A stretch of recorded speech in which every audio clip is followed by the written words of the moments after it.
It is 6 a.m. and I am staring at the neon green glow of my clock that reminds me of this.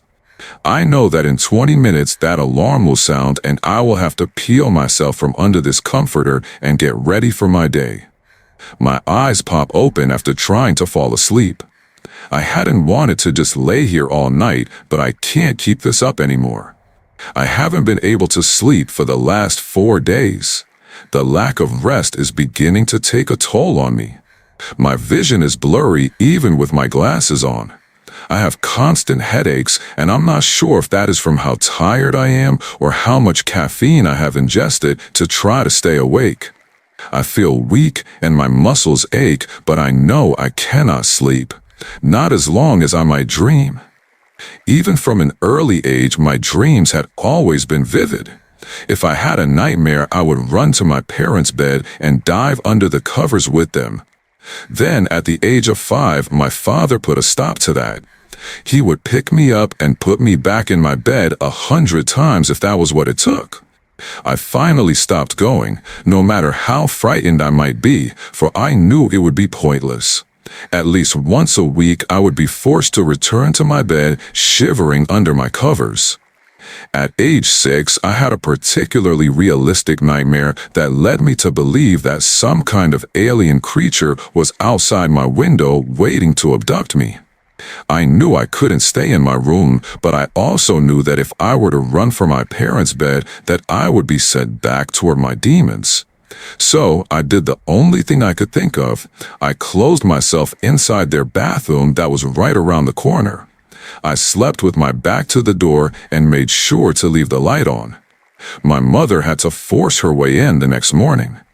No matter how much I pleaded, it never seemed to change anything. I finally grew up and learned to deal with my fears. Those dreams had nothing on the ones I came to know in the last week. Last Sunday night, I laid out my clothes for the following day as I always had.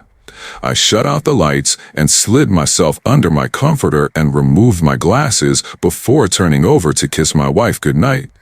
She was scrolling through her social media, as usual. She turned to me and told me she loved me. I returned the affection, then turned back to my side of the bed. I set my alarm for the next morning for 6:20 a.m. and would be sound asleep within minutes, something my wife could never understand about me. About 3 hours later, I leapt up from my back to gasp for air. This quick jerk startled my wife, who had just fell asleep. I sat there wide-eyed, pouring sweat and trying to comprehend what I had just seen within my mind, all while she was begging me to tell her what was wrong. "I had a nightmare," I said quietly. "About what?" she asked as I finally caught my breath. I looked over at the clock to see it was now 1:15. In my dream, I woke up at 1:20 and William had climbed from his crib and got stuck under it. "He was crying for us," I said with a quiver in my tone. "That's not that scary. Kinda weird, but not scary." Her voice sounded annoyed that I had awoken her. "Just go back to—" Her response was cut off as we heard our youngest son begin to scream. I jumped up from the bed and rushed down the hall. My wife was right on my heels, and I almost vaulted over the baby gate that separated him from the rest of the house. I flicked on the light, and there, under his crib, was my 1-year-old little boy begging for help. We pulled him from underneath, and sure enough, there was a scrape over his left eyebrow that oozed red viscous liquid. My wife gasped and dipped into the bathroom in the hallway.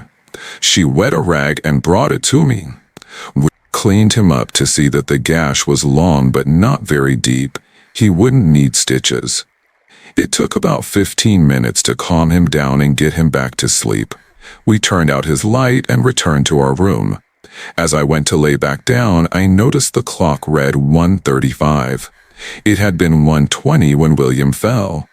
I felt a chill run up my spine at the thought of it, but I knew if I brought it to my wife's attention, she would just say it was a coincidence and tell me to go to bed. So I did just that and tried to put the thought to the back of my mind. I shuffled through my workday as usual. Most of my time was spent in front of a computer, simply staring. I couldn't concentrate on work with visions of last night on repeat in my head.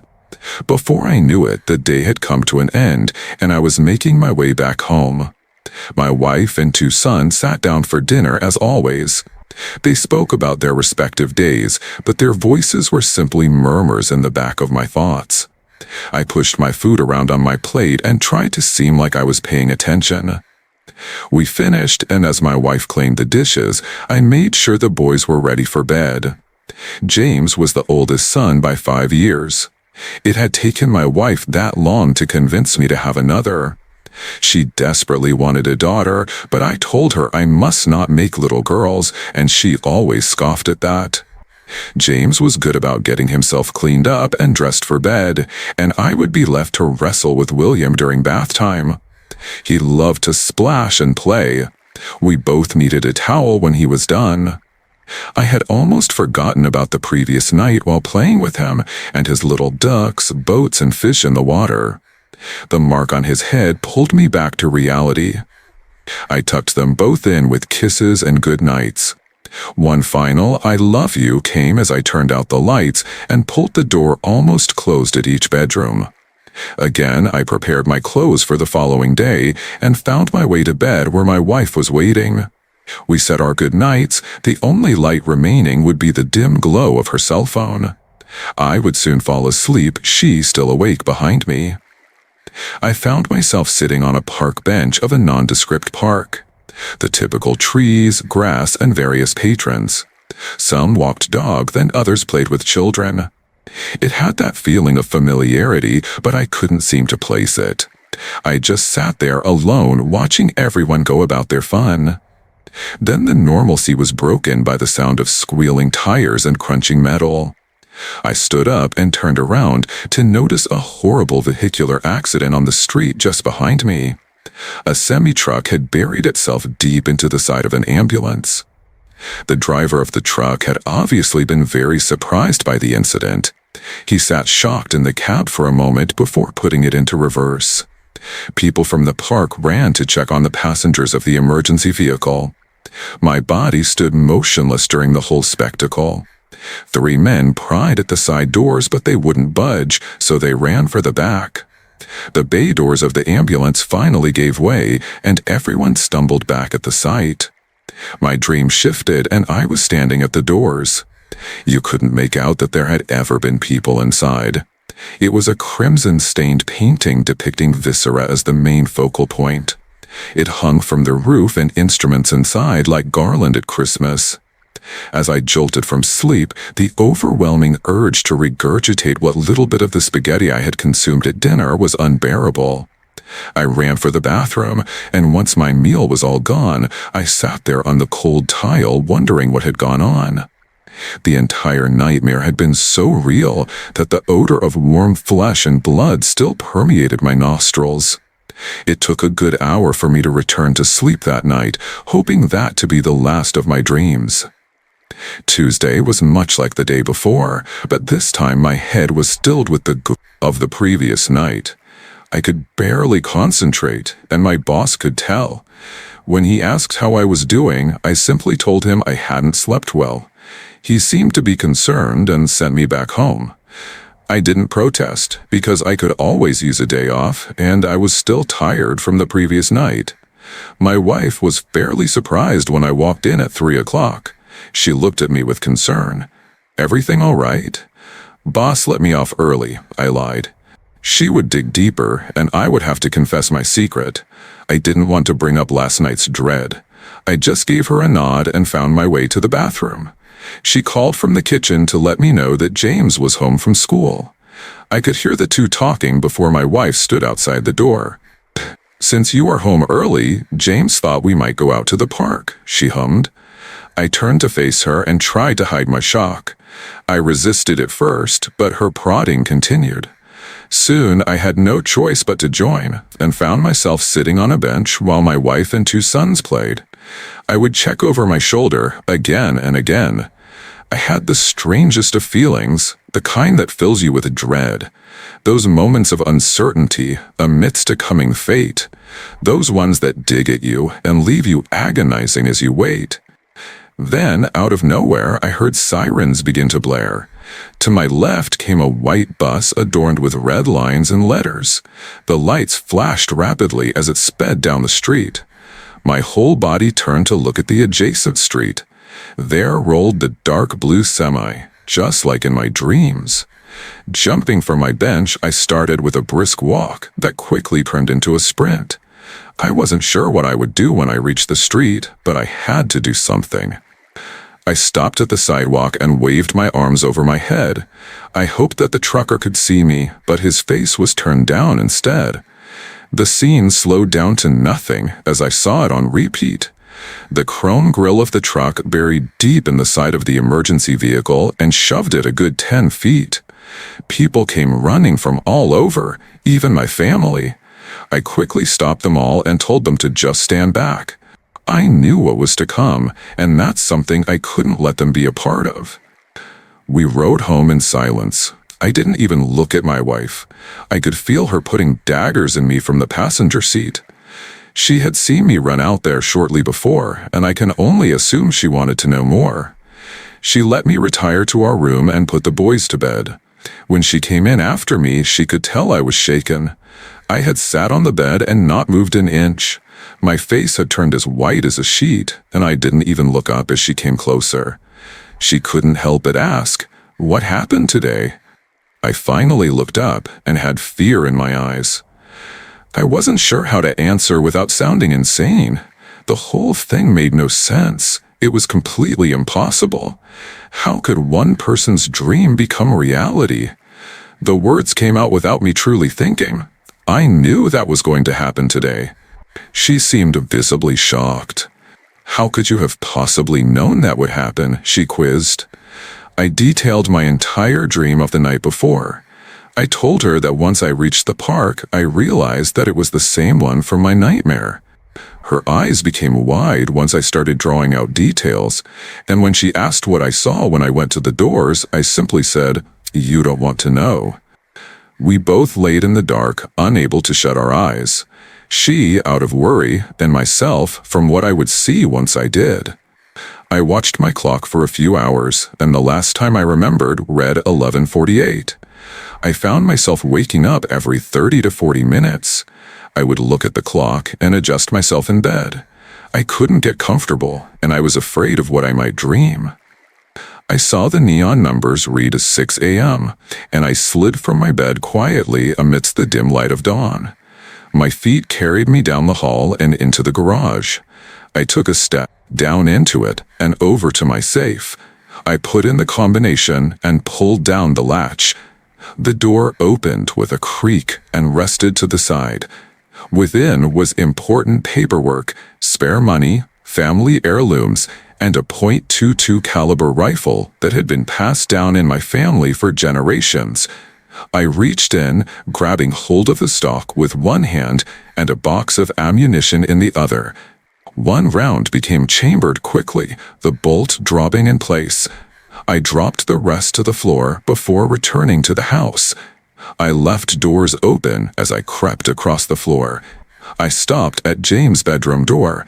Pushing it open with the barrel of that small hunting rifle, the sunlight passed through his curtains and landed gently on his sleeping face. In seconds, I was standing over his bed. The muzzle pressed gently against the temple of his head. I released the safety, which caused him to wake up. "Daddy," James said with a tear in his eye. A click could be heard as my finger applied pressure to the trigger, and at that very moment, my clock reached 6:20. My alarm wailed and jolted me awake. My heart wanted to run from my chest. Sweat welled up from each pore and puddled on the bed. I ran from my room, knocking over a chair as I found my way to his room. I forced open the door, and the sound woke up James. He screamed, not knowing what was happening. My wife came running after me to make sure everything was okay. She noticed the look in my eyes and started to back away. I swore to my son that everything was all right. I told him to lay back down, and I pulled the door closed.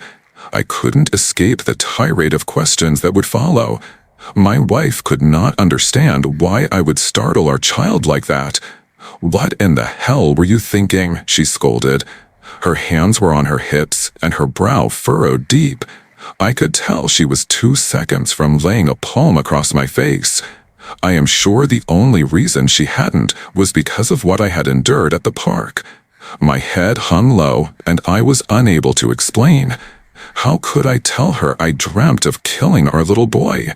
I simply shook my head and apologized.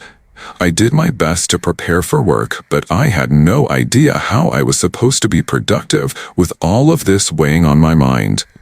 On Wednesday, I had been sitting at my desk, barely doing any work for 3 hours, when my boss tapped me on the shoulder. When I turned around, he was accompanied by 2 uniformed police officers. They informed me that they had a couple of questions for me. I always thought they had you come downtown for things like this, but they simply had me sit down in a conference room at the end of the hall. "Mr. Thompson, we have reports that you were the first person to approach the scene of the accident yesterday afternoon," the larger of the 2 prodded. I reaffirmed this as he continued. "What exactly were you doing at the park?" "I had left work early that day, and my family wanted to spend some time together at the park," I answered hesitantly. The smaller one made notes on a pad at the corner of the table. "An eyewitness said they noticed you trying to flag down the trucker right before the accident. I am guessing the driver didn't see you." The question came as I thought of my dream. I responded in a matter-of-fact tone. "That asshole wasn't paying attention. He was looking down at something in the floorboard." The 2 cops looked at each other and nodded. "That's what we thought. We just wanted to see if your side of the story matched up with the other reports we had. We are sorry for taking up your time. You have a nice day, Mr. Thompson," he said quickly before they both stood up and exited the room. I sighed and rested my head on the conference room table. This was becoming more than I could stand. Why was this happening? What made my dreams come true? Then I realized that they didn't come true. I hadn't shot my son at all. Maybe it all was just a coincidence, and I was making this a bigger deal. Then it really had to be. I just sat there with my head on the table. I was so tired, and soon I was snoring in the conference room. My eyes were focused on the room-height window of my office building. We operated out of the 8th floor of a 10-floor building. I was standing between my cubicle and a coworker's when I noticed an accountant that had been auditing us the past month come running by me. He had an office chair out in front of his body, and he moved at full speed right at the window. Before I could blink, the chair forced through the pane and his body fell over top of it and out into the open air. I stepped to the edge and looked down at the mangled mass of what used to be a slightly balding, overweight, 45-year-old man in a cheap suit. When I sat up in the conference room, I barely blinked. These visions had become so common now it was starting to seem normal. I stood up from my chair to watch across the office. I waited and waited, but no man ran for the window. I decided to return to my desk and try to finish my day. I had only 30 minutes left before I could head back home to my family when a ruckus came from the back door of our floor. Papers flung down to the carpet as a mail cart was overturned in the fray. Within seconds, I was standing just outside my cubicle and I was passed by the accountant again. The shattering glass made me flinch and I just stood across the room staring at the open window. I didn't need to look down because I knew what would be waiting for me if I did. I picked up my things and left the office without saying a word. I didn't go straight home. I pulled into a small pub down the street from work. I sat on the stool and the bartender noticed the look on my face. He attempted to be social and asked if I wanted to talk about it. I shook my head and simply said, "Scotch on the rocks, make it a double." The clinking of those frozen cubes was heard, and then the gurgle of that amber liquid filling the glass. It slid to me, and I finished it quickly. "Keep 'em coming," I said. He refilled my glass, and I sat there tossing them back and trying to find some kind of answer. Why had everything else come true but the gunshot? This question kept rolling through my head. And 5 drinks in, it finally hit me. I woke up before I shot James, because I would never actually do that.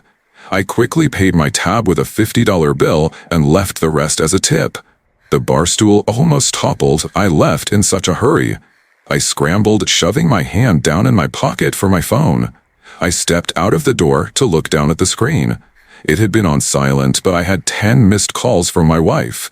I knew I was in trouble and would be in even more when I came in smelling like a brewery. I called her back and let her know I was okay.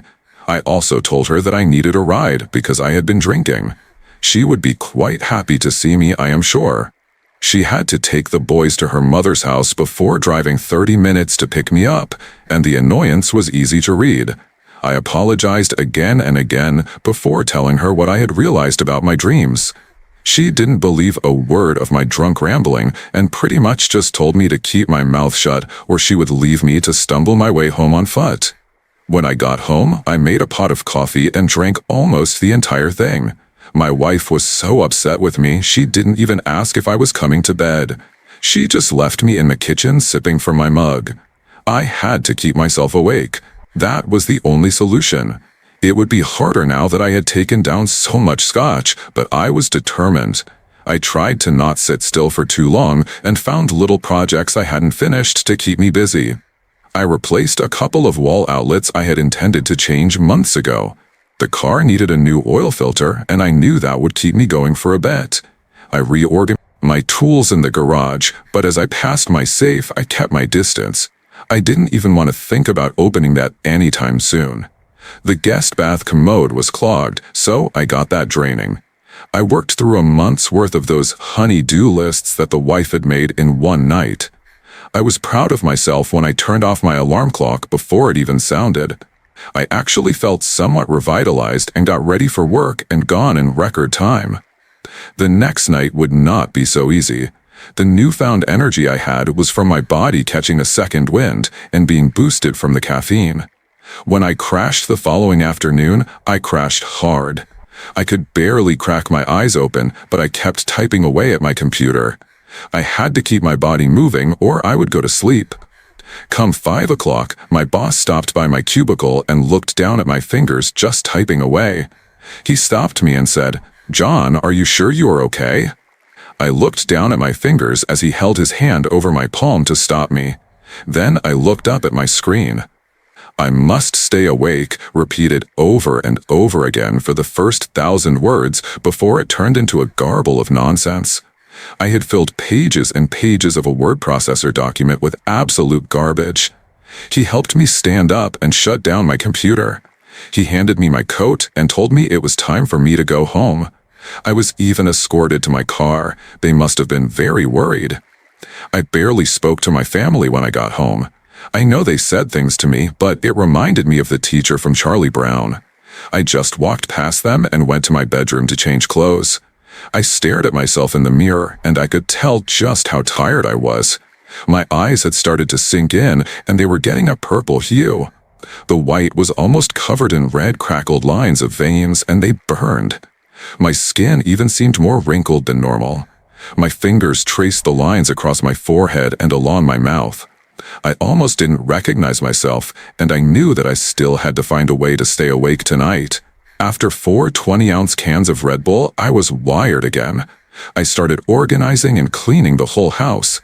When I ran out of things I could actively do at home, I grabbed my keys and drove down to a 24-hour convenience store. I bought 3 5-gallon gas jugs and filled them up before heading back home. I placed them neatly by the back door of the garage. I would have plenty for yard work this weekend. I pushed the lawnmower out of the shed and began dismantling the carburetor. It had needed rebuilding anyway. Once I had finished, I pushed it over by the gas jugs. I went ahead and filled the tank, then mixed the gas and oil mixture for my hedge trimmer. So many little things I had put off that I now had plenty of time to do. I even rolled out the barbecue grill and prepped it for Friday night. I could cook up some burgers to try and make up for how strange I had been acting the last few days. I came back inside just in time to turn off my alarm before it woke anyone up. I finished my work quickly the next day and sat tapping a pen against my desk while I watched the clock. As soon as it changed over to 5 o'clock, I was heading out the door. I am fairly certain I even sped the whole way home, trying to think of as many things I could do to keep me awake. I rushed to the front door with keys in hand, but the door swung open before I could even unlock it. My wife stopped me at the front door and wore a look on her face I don't think I have ever seen before. Everyone knows that when a woman says we need to talk, it can't be about anything good. She began telling me how unhappy she had become with our situation. She detailed how much worse it had been this week. She kept telling me I was becoming more and more distant. I could tell where this was headed. I quickly apologized and explained I just hadn't been sleeping very well. Promised that I would make up for it this weekend. I told her I had planned to grill burgers tonight. She forced a half smile and gave me the benefit of the doubt, allowing me inside. We all sat outside and ate burgers. We joked and the boys played in the backyard. I tossed the football back and forth with James. For a while, my world felt normal again, just the way it should be. I kept myself busy with the boys as long as possible, trying to hold on to the fantasy I had created with my family over the last few hours. I hoped that this could be an end to my nightmare. I knew I couldn't just tinker with projects all night after promising my wife to do better. I also knew that I couldn't go to sleep. I couldn't risk what kind of nightmares might lay in store, so to appease my wife, I laid in bed next to her. I sat there watching the clock with my eyes wide until she fell asleep. Then I got up and kept myself busy. As soon as the sun started to rise, I went out to the yard to work on cleaning up trash, cutting the grass, and trimming the hedges. That kept me busy for most of the day, and that afternoon I played with my sons all the way until bedtime. I would repeat this process of keeping my hands busy during the day with any minor fix I could find around the home, and then spend as much time as possible with the boys at night. I even coaxed my wife into letting them stay up later, so that I could stay up later, but eventually she put her foot down and I had to put them to bed. I slid under the comforter and pulled it up to my ears. I turned toward the clock and waited. I watched as 9 o'clock became midnight.